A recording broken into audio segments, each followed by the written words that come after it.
रावलपिंडी दिल दहला देने वाला इंकिशाफ हार्ट इंटरनेशनल अस्पताल और चकलाला कंटोनमेंट बोर्ड की मुबैना मिलीभगत से पार्किंग माफिया सरगर्म। आवाम से खुली लूटमार का सिलसिला जारी है। फारूक अहमद की रिपोर्ट के मुताबिक रावलपिंडी में हार्ट इंटरनेशनल अस्पताल के बाहर पार्किंग माफिया का राज।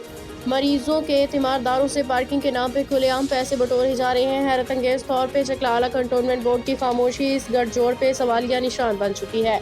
ज़राए के मुताबिक पार्किंग के लिए 50 रुपये फी घंटा की फीस वसूल की जा रही है, लेकिन मिनटों की ताकीद पे 2 या 3 घंटे का चार्ज लगा दिया जाता है। दूसरी जानिब अस्पताल के कैफेटेरिया में अपने घरेलू खाना लाने पे 500 रुपये जुर्माना भी आयद किया जा रहा है। अवामी हलकों ने GOC Rawalpindi station commander chairman cantonment board वजीर आला पंजाब से मुतालबा किया है कि फौरी एक्शन लेके पार्किंग माफिया के खिलाफ कार्रवाई की जाए और अस्पताल इंतजामिया को भी लगाम दी जाए।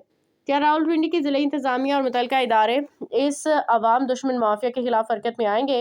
मज़ीद तफसीलात के लिए हमारे नुमाइंदे फारूक अहमद BBC उर्दू न्यूज़ से राब्ता जारी है।